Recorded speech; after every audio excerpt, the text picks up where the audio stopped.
নবী মুসা আলাইহিস সালাম, কোরআন আপনি খুলবেন ৪৪টা জায়গায় ৫৩২টা আয়াত আছে। সুবহানাল্লাহ, ৪৪টা জায়গায় ৫৩২টা আয়াতে আল্লাহ রাব্বুল আলামিন মুসা ফেরাউন মুসা ফেরাউন মুসা ফেরাউন আমাদেরকে বলেছে। কোরআন কাদের জন্য? আচ্ছা, আমাদেরকে এই ঘটনাটা বারবার বলার কি কারণ? আল্লাহ পাক কেন এতবার করে মুসা আলাইহিস সালাম আর ফেরাউনের ঘটনা আমাদেরকে বলছেন? আমাদের উম্মার সাথে তার কি সম্পর্ক? সম্পর্ক হচ্ছে নবী সাল্লাল্লাহু আলাইহি ওয়াসাল্লামের সোনালী যুগ যেটা, সেটা চলে যাওয়ার পরে এই ফিতনার যুগে সারা বিশ্ব জুড়ে নতুন নতুন ফেরাউনদের উদ্ভব হবে ইনশাআল্লাহ। হয়েছে কি হয় নাই? এবং এটা চিরায়ত পরিণতি। আল্লাহ পাক এই এতবার করে ৫৩২ বার এই মানুষদেরকে ফেরাউনের গল্প কেন শোনাচ্ছেন? যাতে ফেরাউনের পরিণতি সম্পর্কে এরা সচেতন হয়, যাতে ওরাও ফেরাউনের পরিণতি সম্পর্কে সচেতন হয়। কে ফেরাউন? তার নাম রেমেসিস রেমেসিস। তো ফেরাউন কোনো নাম নয়, এটা একটা রাষ্ট্রীয় পদ। তো তার একটা নাম ছিল, আমি নামটা এই মুহূর্তে স্কিপ করে ফেলছি। কি কারণে সে ফেরাউন হলো? কেন তাকে ফেরাউন বলা হচ্ছে? দেখুন, ইউযাববিহুনা আবনাআকুম ওয়া ইস্তাহইউনা নিসাআকুম। মুসা আলাইহিস সালামের কওমের বনু ইসরাঈলদের ছেলেদেরকে মেরে ফেলছে, মেয়েদেরকে জীবিত রাখছে। সারা বিশ্ব জুড়ে তোমরা কি মুসলমান ছেলেদেরকে মেরে ফেলছো না? এখন আমরা তাদেরকে বলতে চাই, মেসেজ দিতে চাই, সারা বিশ্ব জুড়ে নব্য ফেরাউনরা মুসলিম ছেলেদেরকে মেরে ফেলছে না? এখন মেয়েদেরকে জীবিত রাখছে না? এদেরকে মেসেজ দেওয়া হচ্ছে ৫৩২ বার, এদেরকে মেসেজ দেওয়া হচ্ছে। কে ফেরাউন? যে বলছে আনা রব্বুকুমুল আ'লা, আমি তোমাদের মহান রব। সারা ওয়ার্ল্ড যারা চালাচ্ছে তারা এই দাবি প্রত্যক্ষভাবে না করলেও পরোক্ষভাবে ঠিকই করছে। ওয়ার্ল্ডের কতগুলো জায়গায় আপনি দেখবেন যে অবনত চিত্তে আল্লাহ পাকের হুকুমের সামনে মাথা পেতে নিচ্ছে। কয়টা জায়গায় আল্লাহ পাকের সুপ্রিম লসগুলোকে এস্টাবলিশ করা হচ্ছে। তাহলে এটাকে ইনডাইরেক্টলি আপনি চ্যালেঞ্জ করছেন, আল্লাহ পাকের কিতাবকে আপনি ইনডাইরেক্টলি চ্যালেঞ্জ করছেন। এবং এটা আপনি সরাসরি না বললেও, যে আমি মহান রব নই, এ কথা সরাসরি না বললেও আপনার কাজে এটা প্রমাণ করছেন। আল্লাহ পাকের সমস্ত আহকাম হুকুম ইসলামিক বিধানগুলোকে উঠিয়ে দিয়ে জাহেলিয়াত প্রতিষ্ঠা করছেন, শিক্ষা ক্ষেত্রে, সাংস্কৃতিক ক্ষেত্রে, অর্থনৈতিক ক্ষেত্রে, ইভেন পলিটিক্যাল ক্ষেত্রে। তাহলে এটা কি ফেরাউনের আচরণ নয়? এটা কি ফেরাউনের আচরণ নয়? ফেরাউন কাকে বলে? ফেরাউনের ডেফিনেশন কি আসলে? তাকে একটার পর একটা নিদর্শন দেখানো হয়েছে। নয়টা নিদর্শন, 9টা দেখানো হয়েছে। আপনি সূরা তাহা পড়ুন, কসাস পড়ুন, পাবেন 9টা নিদর্শন। এতগুলো নিদর্শন আয়াত দেখার পরেও ফেরাউন ঈমান নিয়ে আসে নাই। তো এখন সারা ওয়ার্ল্ডে যারা আছে, বড় বড় ফেরাউন, নমরুদ, আজার, এদের সামনে নিদর্শনের অভাব আছে? এরপরেও কি তারা ইসলাম কবুল করছে, আত্মসমর্পণ করছে? ইসলামের উপর এত আগ্রাসন, এত ম্যাসাকার্ড অবস্থার পরেও ইসলাম কি দিন দিন কমছে না বাড়ছে? নিদর্শন। মুসলিমদের উপরে এত সাংস্কৃতিক আগ্রাসন, শিক্ষাক্ষেত্রে আগ্রাসন, অর্থনৈতিক আগ্রাসন, পলিটিক্যাল আগ্রাসন, এরপরেও কি মুসলিমরা কমেছে না বেড়েছে? নিদর্শন। সারা বিশ্বে পর্দা কত কথা, তারপরে পশ্চিমারাই এখন পর্দা করছে। নিদর্শন, ওরাই এখন পর্দার দিকে আসছে। প্রতিটা জায়গায় আপনি দেখুন, শিক্ষা থেকে উঠাই দিচ্ছেন ইসলাম, কিন্তু তারপরেও মানুষ মাদ্রাসার দিকে আসছে, তারপরেও দিন দিন মানুষ কোরআন শিখছে, তারপরেও দিন দিন মানুষ হাদিস শিখছে। আমরা সংস্কৃতির নামে নগ্নতা বেহায়াপনা ছড়িয়ে দিচ্ছি, তারপরেও দেখুন দিন দিন মানুষ আবার আল্লাহর দিকে ফিরে আসছে। যুব সমাজকে নাস্তিক বানানোর জন্য কত কি না করলাম আমরা, কত কি যে করলাম যুবকদেরকে নাস্তিক বানানোর জন্য, কিন্তু তারপরেও ইয়াংদের একটা বড় অংশ দিন দিন ইসলামের দিকে ফিরে আসছে। আলহামদুলিল্লাহ। দেখুন, এখনও কিন্তু ফেরাউনদের সামনে নিদর্শন যাচ্ছে। সবচেয়ে বড় কথা, তারা আল্লাহ পাকের অথরিটি, আমরা সভরেন্টি বলি যেটাকে, এইটা দাবি করেছিল ফেরাউন। এখন সেই সভরেন্টি দাবি করছি আমরা বড় বড় সংস্থাগুলোর মধ্য দিয়ে। আপনি আমাকে সরাসরি জিজ্ঞাসা করলে আমি বলবো ইউনাইটেড নেশনস একটা ফেরাউন। অফকোর্স ফেরাউন, কারণ সে সারা ওয়ার্ল্ডকে আল্লাহ পাকের হুকুম আহকাম থেকে বের করে মানুষের হুকুম আহকামের দিকে নিয়ে গেছে। সিম্পল। এখন আশুরার সাথে এগুলোর কি সম্পর্ক? এবার এই বিষয়টা দেখুন, একটু খেয়াল করুন, একটু মনোযোগ দিন। নবী মুসা আলাইহিস সালামকে আল্লাহ রাব্বুল আলামিন জন্ম দিয়েছেন কোন বছর জানেন? যেই বছর ওই সন্তান জন্মটা স্থগিত ছিল, 1 বছর তারা সন্তান জবাই করা।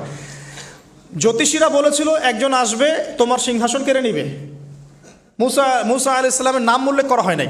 ফেরাউন খুব সতর্ক, এরপর থেকে যে বাচ্চাই জন্ম নেয় হত্যা করা হয়। সুবহানাল্লাহ। এখন সারা বিশ্বে বাচ্চাদেরকে হত্যা করা হচ্ছে না?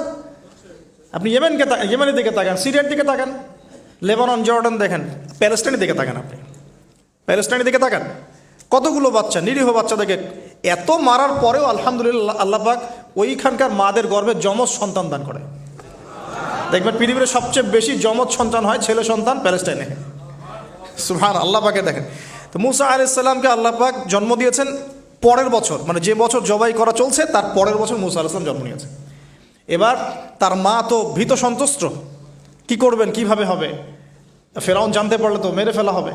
এখন আল্লাহ পাক তাকে ওহী করলেন। এই ওহীটা নবুয়ত না, কিন্তু মনের মধ্যে ইলহাম, এটা কি বলি, ইলহাম, যে তুমি তোমার সন্তানকে ভাসিয়ে দাও। কোথায় ভাসাবে? কোনো মা পারবে?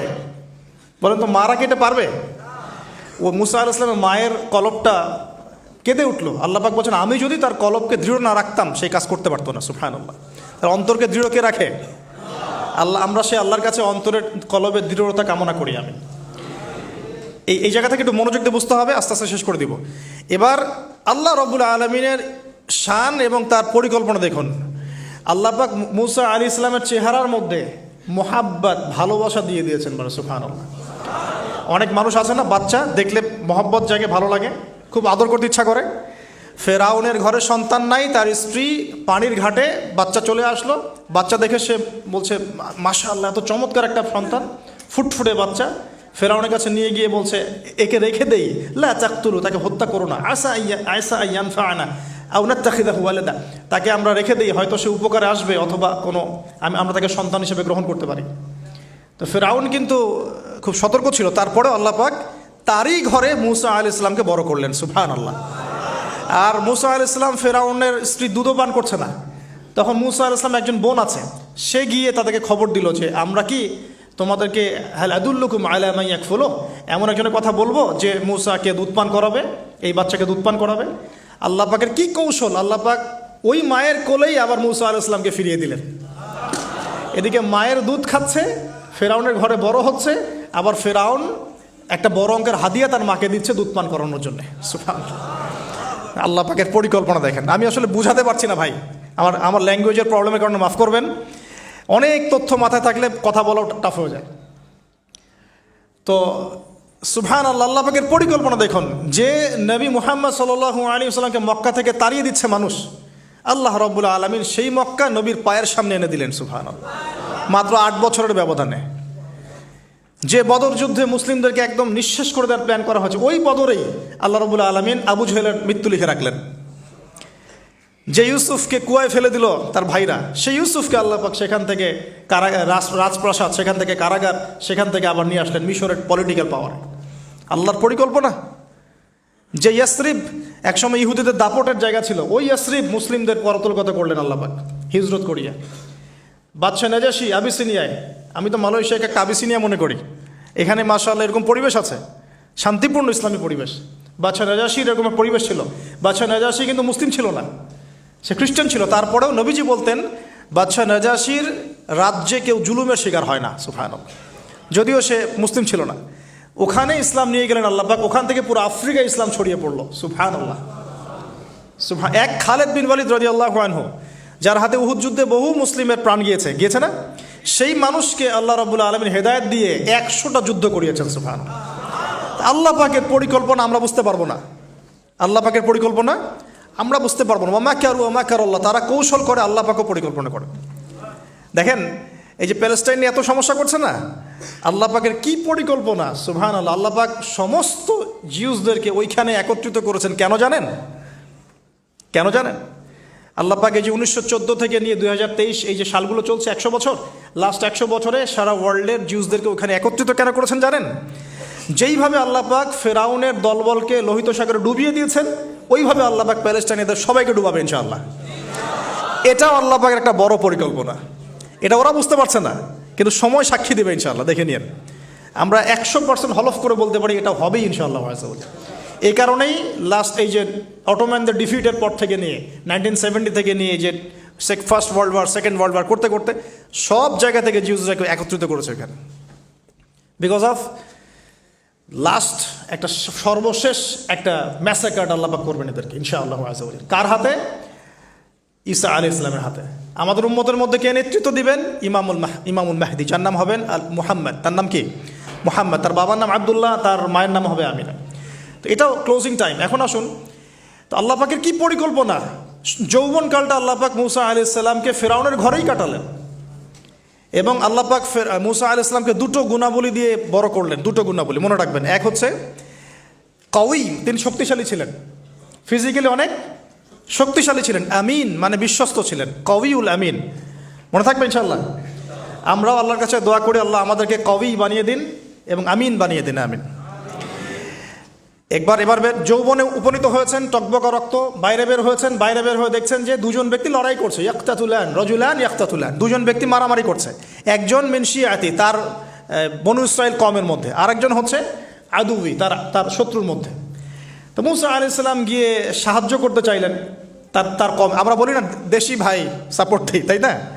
আচ্ছা, তো মুসা আলাইহিস সালাম গিয়ে সাপোর্ট দিতে গিয়ে শুনেন, ফাওয়াকাযাহু মুসা ফাকাদা আলাইহি, মুসা আলাইহিস সালাম মাত্র একটা ঘুষি দিয়েছেন, এক ঘুষিতেই ওই ব্যক্তি ডেড, স্পট ডেড। এই যে আমি গত একটা লেকচারে বলেছিলাম, চাইনিজ কন্টিনেন্টে যে মার্শাল আর্টসগুলো গড়ে উঠেছে এই কোরআন থেকে গড়ে উঠেছে। তার আগে ওদের সভ্যতা ছিল, সংস্কৃতি ছিল, ঠিক আছে। এক ঘুষিতে মানুষ মারা যায়, এটা কোরআন বলেছে। এক ঘুষিতে মানুষ মারা যায়, এটা কোরআন বলেছে। ওরা এখন রিসার্চ করে বের করে যে 6টা-7টা স্পট আছে মানুষের দেহে, এক ঘুষিতে মানুষ মারা যেতে পারে। কোরআনকে আমরা মূল্যায়ন করি না, কিন্তু কোরআনকে সারা দুনিয়ার অমুসলিমরা মূল্যায়ন করে ওদের স্বার্থে তারা আমাদের কোরআনকে মূল্যায়ন করে, আমাদের হাদিসকে মূল্যায়ন করে। আমরা করতে চাই না, আল্লাহ মাফ করুক আমাদেরকে। আমরা কোরআন পড়তে চাই না, গবেষণা করতে চাই না, অর্থ বুঝতে চাই না, একটু আরবি ভাষা শিখতে চাই না, কোরআনের বালাগাত ডেইলি একটু তেলাওয়াত করবো এক পারা, সেটা করতে চাই না। আল্লাহ পাক আমাদেরকে মাফ করুক এবং কোরআনওয়ালা বানিয়ে দিন, আমিন।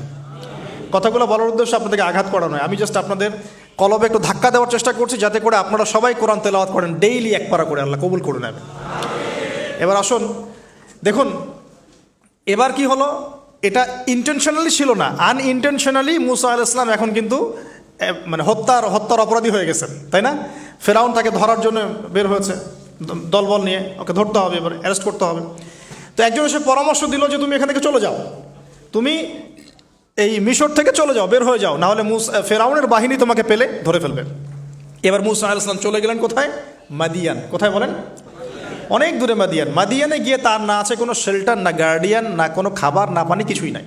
ঠিক নবী সাল্লাল্লাহু আলাইহি ওয়াসাল্লামের সাহাবীরা হিজরত করেছেন আবিসিনিয়ায়, নবীজি হিজরত করেছেন একবার তায়েফে, ওখানে মার খেয়ে চলে আসতে হয়েছে না? মনে আছে? তায়েফের 3টা গোত্র ছিল, আব্দে ইয়ালাইল, আব্দে মাসউদ, হাবিব বিন আমর, এই 3 গোত্রের নেতা ছিল। এরা নবী সাল্লাল্লাহু আলাইহি ওয়াসাল্লামকে ছোট ছোট বাচ্চাদেরকে দিয়ে পিটিয়েছিল, নাউজুবিল্লাহ। তারপরে নবীজি বদদোয়া করেন নাই, ওখান থেকে চলে আসছেন মক্কায়। আমি গুছিয়ে বলছি শর্ট করে। তো এভাবে মুসা আলাইহিস সালামকেও হিজরত করতে হয়েছে। দেখেন, আবার নবীজিকে হিজরত করতে হচ্ছে মদিনায়। তার মানে হিজরা বিষয়টা ইসলামের সাথে সম্পৃক্ত। পরিবেশ পরিস্থিতি অনুকূলে না থাকলে, যেখানে ভালো পরিবেশ সেখানে গিয়ে মানুষ থাকতে হবে। আলহামদুলিল্লাহ, এখানে ভালো পরিবেশ আছে, আপনারা ভালো পরিবেশ পেয়েছেন। কিন্তু যারা চ্যালেঞ্জ গ্রহণ করে সমাজের জাহিলিয়াতগুলোকে সরানোর চেষ্টা করবে, সংস্কারের চেষ্টা করবে, তারা আল্লাহর কাছে অনেক বেশি পছন্দের। তার মানে প্রথম ফাইট আমাদেরকে করতে হবে। করতে করতে গিয়ে এক পর্যায়ে যদি দেখি যে না আর পারছি না, তখন কি? হিজরা। এটা মাথায় রাখতে হয়। এখন নবী সাল্লাল্লাহু আলাইহি ওয়াসাল্লামকেও করতে হচ্ছে। মুসা আলাইহিস সালাম চলে গেলেন মিশর থেকে কোথায় বলেন? মাদিয়ানে। তখন আরেকজন নবী ছিলেন, তার নাম কি? শুআয়ব। এটা মাশাআল্লাহ, শুআয়ব আলাইহিস সালাম। শুআয়ব আলাইহিস সালাম সম্পর্কে আল্লাহ পাক বলেছেন তিনি অত্যন্ত চমৎকার বাগ্মী ছিলেন। মানে তিনি নবীদের মধ্যে অনেক সুন্দর করে কথা বলতে পারতেন। সুবহানাল্লাহ, সুবহানাল্লাহ। তো শুআয়ব আলাইহিস সালামের কওমের নাম কওমে মাদিয়ান। বলে রাখি, এই কওমে মাদিয়ানকে আল্লাহ রাব্বুল আলামিন ধ্বংস করেছেন সর্বপ্রথম ভূমিকম্প দিয়ে। কি দিয়ে? পৃথিবীতে সর্বপ্রথম যে জাতিকে ভূমিকম্প দিয়ে ধ্বংস করা হয়েছে তার নাম কওমে মাদিয়ান। কেন ধ্বংস করা হয়েছে? মাপে কম দিত। কি করতো? যেটা এখনকার ওয়ার্ল্ডের ইকোনমিক সুন্নাহ, নাউজুবিল্লাহ। মানুষকে ঠকানো এখনকার ওয়ার্ল্ডের ইকোনমিক সুন্নাহ। এবং এই মানুষকে ঠকানোর জন্য ইকোনমিক সেকশনে রিবা চালু করা হয়েছে। রিবা, সব জায়গায় রিবা, এভরি সিঙ্গল সেক্টর, যেটা under the foundation of World Bank আর IMF। রিবা আছে কি নাই? আর আমরা তো রিবাটাকে এখন মনেও করি না যে মায়ের সাথে জেনা করছি, মায়ের সাথে জেনা করছি। এটাই তো হাদিসের কথা। রিবার 70 শাখা আছে পাপের, 73 শাখা আছে পাপের, সর্বনিম্ন শাখা মায়ের সাথে জেনা করা, নাউজুবিল্লাহ। তো এটা ইকোনমিক সুন্নাহ হয়ে গেছে না এখন? মানুষকে ঠকানো, মাপে কম দেওয়া, রিবা। আর আমরা তো মাশাআল্লাহ ঘুষ ছাড়া কিছু হয় না, দুর্নীতি ছাড়া হয় না, টেবিল পাসই হচ্ছে না। আল্লাহ মাফ করুক আমাদেরকে। তবে এগুলা আমাদের ইবাদতকে নষ্ট করে ফেলছে। কারণ হারাম রিজিক থাকলে ইবাদত দোয়া কবুল হয় না। আল্লাহ পাক আমাদেরকে হালাল খাওয়ার তৌফিক দান করুন। এখন প্রিয় ভাইরা, ওখানে গিয়ে কিচ্ছু নাই, নিঃস্ব অবস্থায় কি দোয়া করতে পারেন একজন মানুষ, এই দোয়াটা শিখে নেন, ইনশাআল্লাহ আপনার জীবনের সমস্ত সংকট কেটে যাবে ইনশাআল্লাহ। আমি নিজেও ওই দোয়াটা বেশি বেশি করার চেষ্টা করি। দোয়াটা হচ্ছে, মুসা আলাইহিস সালাম একটা গাছের নিচে হেলান দিয়ে বসলেন, বসে দেখলেন দুইজন মেয়ে দাঁড়িয়ে আছে দূরে, পানি নিতে পারছে না, লোকজন পানি নিয়ে যাচ্ছে, ওরা দাঁড়িয়ে আছে বেচারি। তো মুসা আলাইহিস সালাম গিয়ে বললেন, কি সমস্যা আপনাদের? এটা নিয়ে আপনারা আবার মেয়েদের সাথে কথা বলার চেষ্টা করেন না, ঠিক আছে? তো মাহারাম গায়রা মাহারাম মেনে চলে। তারা বললেন যে আমাদের বাবা অনেক বৃদ্ধ মানুষ, আমরা পানি নিতে পারি না যতক্ষণ না আমাদের কম পানি নিয়ে চলে যায়। তো মুসা আলাইহিস সালাম তো একটু বললাম না, ফিজিক্যালি খুব স্ট্রং ছিলেন, থাকে না বডি বিল্ডার, সামনে গিয়ে কথা বলে সরো পানি নিতে দাও, তখন মানুষ একটু মূল্যায়ন করে না। তো মুসা আলাইহিস সালাম এভাবে পানি নিয়ে দিলেন এবং বাছুরদেরকে পানি পান করালেন, করিয়ে গাছের নিচে এসে বসে আছেন। বসে বসে তিনি দোয়া করছেন, এই যে দোয়াটা তিনি দোয়া করছেন, রব্বি, একটা নেক কাজ করলেন না, মানুষের উপকার করলেন, নেক কাজ করে এসে গাছের নিচে বসে দোয়া করছেন, আল্লাহ এখানে তো আমার খাবার পানি বাসস্থান কিছুই নাই, আমি কি করব? রব্বি ইন্নি লিমা আনজালতা ইলাইয়া মিন খায়রিন ফাকির, রব্বি ইন্নি লিমা আনজালতা ইলাইয়া মিন খায়রিন ফাকির। আবার বলেন, রব্বি ইন্নি লিমা আনজালতা ইলাইয়া মিন খায়রিন ফাকির। অর্থ হচ্ছে, হে আল্লাহ, তুমি তোমার পক্ষ থেকে আমার উপরে যে নিয়ামতগুলো দিবে, আমি এর জন্য ফকির হয়ে বসে আছি আল্লাহ। অর্থ বুঝে পড়বেন ভাই, নামাজ রোজা হজ জাকাত যাই করেন আল্লাহর ওয়াস্তে অর্থ বুঝে পড়বেন। অর্থ বুঝে পড়লে আপনার ইবাদতের স্বাদ পাবেন, তৃপ্তি পাবেন, আল্লাহর সাথে কানেকশন হবে, আল্লাহর নূর পাবেন, মাআরিফত পাবেন, সত্য স্বপ্নও দেখবেন তখন ইনশাআল্লাহ, তখন সত্য স্বপ্ন দেখবেন ইনশাআল্লাহ। আল্লাহ পাক তৌফিক দান করবেন। এবার আল্লাহ পাকের সাহায্য নেমে আসলো, ওই দুই মেয়ের মধ্যে একজন হেঁটে হেঁটে চলে আসে। এবার এই মেয়ের হাঁটা সম্পর্কেও কোরআন কথা বলেছে, সুবহানাল্লাহ। এই মেয়ে কিভাবে হেঁটে এসেছে এই হাঁটার বর্ণনাও কোরআন দিয়েছে। কোরআন বলেছে এই মেয়ে হেঁটে আসছে লাজুক পায়ে। কি পায়ে? এখন আপনি এই পুরো ওয়ার্ল্ডের মেয়েদের হাঁটা দেখেন, লজ্জা আছে? তাহলে মেয়েদের সাথে লজ্জা একটা গভীর সম্পর্ক আছে। এই মেয়ের প্রশংসা আল্লাহ পাক কোরআনে করলেন, লাজুক পায়ে লাজুক ভঙ্গিতে অবনত নয়নে সে হেঁটে আসলো। এখন আপনি কেলে যান, গো টু খেল, আপনাদের টুইন টাওয়ারে যান, দেখেন সবার হাঁটা চলা দেখেন। হায়া লজ্জার কোনো বালাই আছে এখানে? আমি গত লেকচারে বলেছিলাম যে আদম আলাইহিস সালাম এবং হাওয়া আলাইহিস সালাম, ইবলিস তাদের সাথে প্রথম যে আচরণ করেছে ওই ফল খাওয়ানোর পরে, সেটা কি? তাদের গা থেকে পোশাক খুলে পড়ে গেছে, মানে নগ্ন করে দিয়েছে আমাদের পিতামাতাকে, মহাবিশ্ব নগ্ন করে দিয়েছে কে? ইবলিস। তো এখন এই পৃথিবীতে আমরা যারা নগ্নতার চর্চা করছি, তার কার এজেন্ট আমরা বুঝতে বাকি আছে? আমার কথা কি বুঝতে পারছেন কি না? এই কানেকশন মেলানোর চেষ্টা করেন, ডটসগুলো মেলানোর চেষ্টা করেন। সামনে যাই প্রিয় ভাই, এই মেয়ে এসে বলছে, আমার বাবা আপনাকে ডাকেন, আমার বাবা আপনাকে ডাকছেন। তিনি গেলেন, বাবা শুআয়ব আলাইহিস সালাম। তখন এক বোন ইনডাইরেক্টলি বাবাকে বোঝাচ্ছে যে বিয়ে শাদী দিলে ভালো হয়।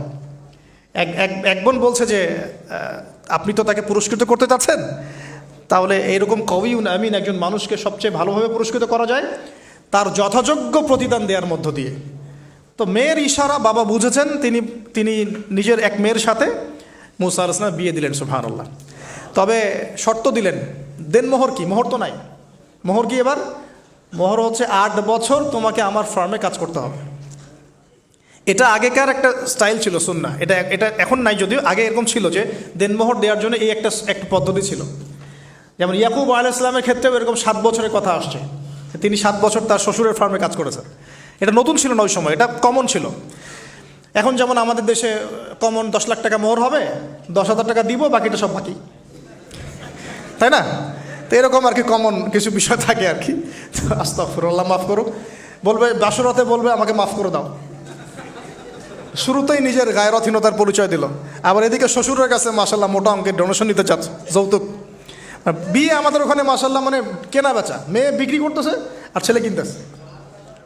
এবার 8 বছর পূর্ণ করা হলো, তিনি আরও 2 বছর 10 বছর পূর্ণ করলেন। এই 10 বছরে মুসা আলাইহিস সালাম নববী পরিবেশ পেলেন, অভিভাবক পেলেন, স্ত্রী পেলেন, প্রেমময়ী সন্তান ইত্যাদি সব কিছু। এবার আল্লাহ রাব্বুল আলামিন তাকে মিশরের দিকে যাওয়ার যে সময় তো এখন হয়ে গেছে, 10 বছর হয়ে গেছে, মিশরের দিকে যেতে হবে। যাওয়ার পথে স্ত্রীর প্রসব বেদনা উঠেছে। তখন মুসা আলাইহিস সালাম আগুন খুঁজছেন। আগুন কি খুঁজছেন ভাই? আগুন। আগুন খুঁজতে খুঁজতে খুঁজতে খুঁজতে তুর পাহাড়ের ওখানে গিয়ে দেখছেন যে আগুন গাছে জ্বলছে, সবুজ পাতার উপরে আগুন। তিনি অবাক। এই সময় আওয়াজ আসলো, বিসমিল্লাহির রহমানির রহিম, ইন্নী আনা রব্বুক ফাখলা'না আলাইক ইন্নাকা বিল ওয়াদিল মুকদ্দাসি তুয়া। মুসা, ইন্নানি আনা আল্লাহ লা ইলাহা ইল্লা আনা ফা'বুদনি ওয়া আকিমিস সালাতা লিযিকরি। মানে এখানে অনেকগুলো কথা আছে, সূরা তাহার মধ্যে আছে। আওয়াজ চতুর্দিক থেকে ভেসে আসলো। মহান আল্লাহ রব্বুল আলামিন তার শান অনুযায়ী, তার ইজ্জত অনুযায়ী তিনি যেভাবে কথা বলেন সেভাবে মুসা আলাইহিস সালামের সাথে কথা বললেন। আল্লাহু আকবার। বললেন, ইয়া মুসা, হে মুসা, ইন্নানি আনা আল্লাহ, নিশ্চয়ই আমি আল্লাহ, লা ইলাহা ইল্লা আনা, আমি ছাড়া কোনো ইলাহ নাই, ফা'বুদনি, তুমি আমার ইবাদত করো, ওয়া আকিমিস সালাতা লিযিকরি, আমার ইবাদতের জন্য সালাত কায়েম করো, আমার জিকিরের জন্য সালাত কায়েম করো, আমার স্মরণের জন্য সালাত কায়েম করো।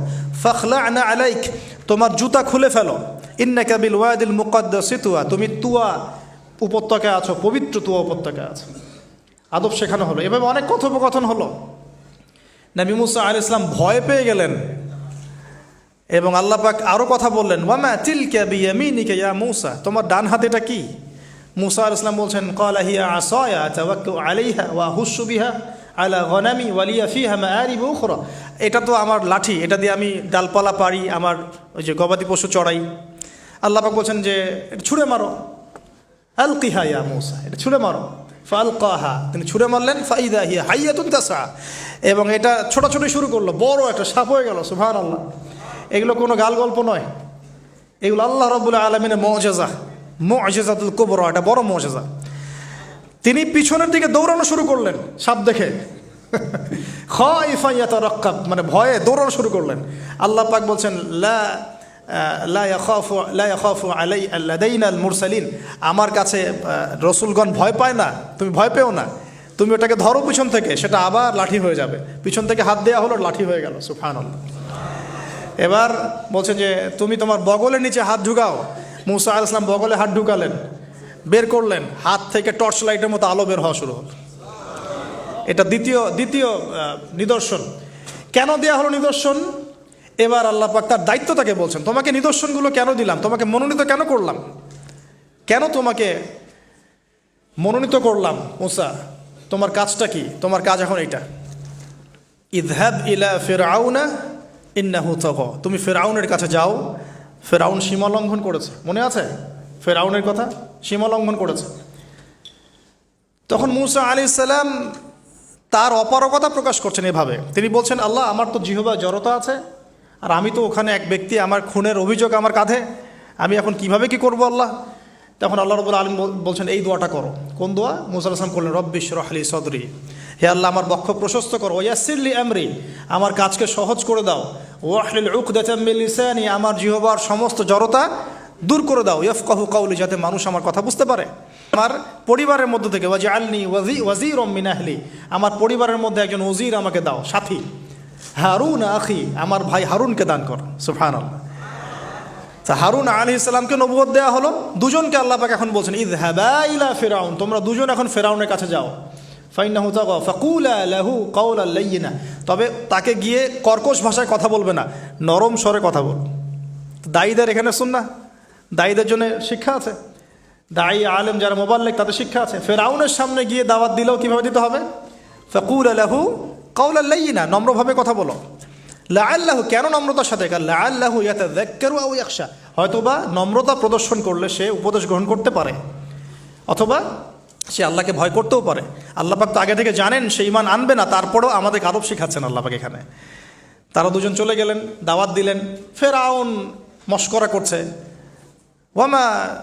ওয়ামার রব্বুকুম ইয়া মুসা, তোমাদের দুজনের রব আবার কে?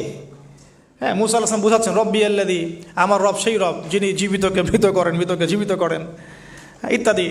মানে যার হুকুম ছাড়া একটা গাছের পাতাও নড়ে না, যিনি মাটি থেকে সব উৎপন্ন করেন, বৃষ্টি বর্ষণ করেন, সব বুঝালেন। ফিরআউনের বক্তব্য তখন এটাই ছিল, তোমাদের কাছে কি কোনো নিদর্শন আছে? কোনো আয়াত নিদর্শন আছে? হ্যাঁ, নিদর্শন আছে। কি? লাঠি ছুঁড়ে মারলেন, সাপ হয়ে গেল। এখন ফেরাউন বলছে এটা তো জাদু, এটা কি? আমার জাদুকররাও এটা পারে, জাদুকরদেরকে ডেকে না হলো, জাদুকররাও লাঠি ছুঁড়ে মারলো, সাপ হয়ে যাচ্ছে। কিন্তু এই বড় সাপ ওদের সব সাপকে খেয়ে ফেললো। তখন ফেরাউন কিন্তু ভয় পেয়ে গিয়েছিল। এরপরেও এই যে হাত বের করে আলোর এই নিদর্শন দেখানো হলো, তাওহীদের দাওয়াত দেওয়া হলো, ফেরাউনকে ভয় করতে বলা হলো, ফেরাউনকে সতর্ক করা হলো যে আমার রব, আপনার রব, সবার রব হচ্ছেন আল্লাহ। সব কিছু বোঝানো হলো, কিন্তু ফেরাউন এই কোনো কথাই গ্রহণ করলো না। এরপরে সে বনু ইসরাইলকে ডিভাইড অ্যান্ড রুল করলো। ডিভাইড অ্যান্ড রুল মানে ওদেরকে ভাগ করতো এবং রুল করতো, ঠিক যেটা এখনকার গ্লোবাল অ্যাফেয়ার্সে করা হচ্ছে। ডিভাইড অ্যান্ড রুল, আমাদেরকে তারা ভাগ করে দিয়েছে। আমাদের পুরো কমিউনিটি, গ্লোবাল মুসলিম কমিউনিটিকে তারা ভাগ করে দিয়েছে এবং রুল, শাসন করছে। এবং কারো গায়ে আঘাত লাগলে আরেকজন গিয়ে সেই ব্যথা নিরসন করতে চায় না, বরং অপেক্ষা করে আমার গায়ে তো আর আসে নাই, তার গায়ে আসছে। ঠিক আছে, ব্যাপারটা এটা শুধু গ্লোবাল অ্যাফেয়ার্স না, এটা সবখানে একটা রাষ্ট্রের ভিতরেও ঢুকে গেছে। ওই ভাইকে বলছে বলুক, আমাকে তো আর কিছু বলে নাই, ওকে গায়েব করে ফেলুক, আমাকে তো আর কিছু করে নাই, ও ভিতরে গেছে, আমাকে তো কিছু বলে নাই। এই আচরণের কারণে আস্তে আস্তে আস্তে আস্তে মুসলিমদের শক্তি সব সংকুচিত হয়ে আসে। এটা নতুন কোনো বিষয় না, ফেরাউনের সুন্নত এটা, ডিভাইড অ্যান্ড রুল, যেটা ব্রিটিশরা করে গেছে সারা ওয়ার্ল্ডে। সুবহানাল্লাহ, দেখুন সব কিছু ওরা কোরআন থেকেই নিচ্ছে মনে হচ্ছে আমার কাছে। তো এখন একটা দুইটা না, নয়টা পরীক্ষা ফেরাউনকে করা হলো। মুসা আলাইহিস সালাম যখন বলেন, দোয়া করেন, তখন গজব উঠে যায়। ফেরাউন তখন এসে বলে যে ঠিক আছে, তুমি দোয়া করো, তাহলে আমরা বনু ইসরাইলকে ছেড়ে দিব। যখনই মুসা আলাইহিস সালাম দোয়া করে, গজব উঠে যায়, সে আর বনু ইসরাইলকে ছাড়ে না। এখন এভাবে 9টার বর্ণনা আসছে। একবার আসছে পঙ্গপালের শাস্তি, একবার আসছে ব্যাঙের শাস্তি, একবার আসছে মহামারীর শাস্তি, একবার আসছে উকুনের শাস্তি, একবার রক্তের নদী। এরকম 9টা আযাব আল্লাহ পাক দিয়েছেন কাদেরকে?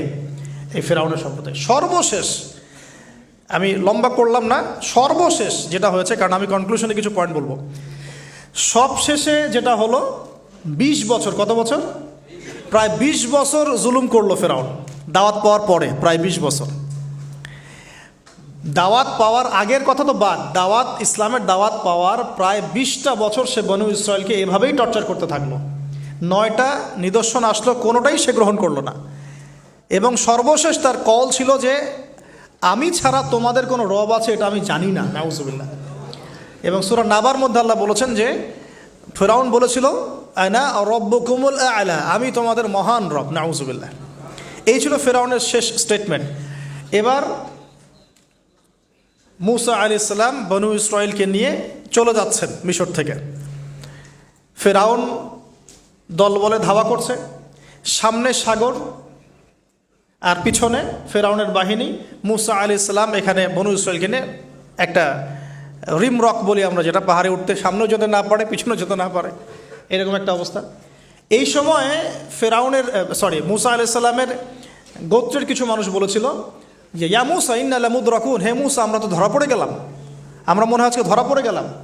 এই অবস্থাতে মুসা আলাইহিস সালাম বলেছিলেন, একটু বোঝার চেষ্টা করেন, পিছনে ফেরাউনের বিশাল বাহিনী, সামনে সমুদ্র, যাওয়ার কোনো জায়গা নাই, একদম কোনো জায়গা নেই, খালি চোখে কোনো জায়গা দেখা যাচ্ছে না। ওই সময় খালি চোখে, বাহ্যিক চোখ দিয়ে কোনো উপায় দেখা যাচ্ছে না। বাহ্যিক চোখে ওই সময় কোনো উপায় দেখা যাচ্ছে না নিষ্কৃতির, নাজাতের। ঠিক এখন সারা ওয়ার্ল্ডে বাহ্যিক চোখে মুসলিমদের নাজাতের কোনো পথ দেখা যাচ্ছে না। বাহ্যিক চোখ দিয়ে কি করবে মুসলিমরা? খালি পড়াশোনা করবে, না কমিউনিটি করবে, না জিহাদ করবে, নাকি তাগুতের এগেনস্টে লড়বে? কি করবে মুসলিমরা? নাকি সারাদিন বসে বসে মসজিদে তাসবিহ টিপবে আর নামাজি পড়বে? কি করবে মুসলিমরা? বাহ্যিক চোখ দিয়ে এখানেও কোনো ফয়সালা দেখা যাচ্ছে না। তখন আল্লাহ রাব্বুল আলামিন মুসা আলাইহিস সালামকে একটা পরীক্ষাও নিলেন। একজন বলছে ইন্না লামুদরাকুন, আমরা ধরা পড়ে গিয়েছে। মুসা আলাইহিস সালাম তখন বলছেন দৃঢ় চিত্তে, কাল্লা কাল্লা, কখনো না, ইন্না রব্বি মাইয়া সাইয়াহদিন, নিশ্চয়ই আমার রব আমার সাথে আছেন, তিনি আমাকে পথ দেখাবেন। সুবহানাল্লাহ। তাহলে আজকেও মুসলিমদের সারা ওয়ার্ল্ড ওয়াইড এই চেতনাই থাকা উচিত যে কাল্লা, কখনো না, আল্লাহ ইন্না রব্বুনা মা'ানা, নিশ্চয়ই আমাদের রব আমাদের সাথে আছেন, তিনি আমাদেরকে পথ দেখাবেন ইনশাআল্লাহ। এই পথে আমরা চাই, ইহদিনাস সিরাতাল মুস্তাকিম, তাই না? সিরাতাল লাযিনা আনআমতা আলাইহিম গায়রিল মাগদুবি আলাইহিম ওয়ালাদ-দাল্লিন। এই বাস, যখন আপনি পুরো দমে আল্লাহর উপর তাওয়াক্কুল করে ফেলবেন, তখনই তো আল্লাহ রাব্বুল আলামিনের নুসরা নেমে আসবে।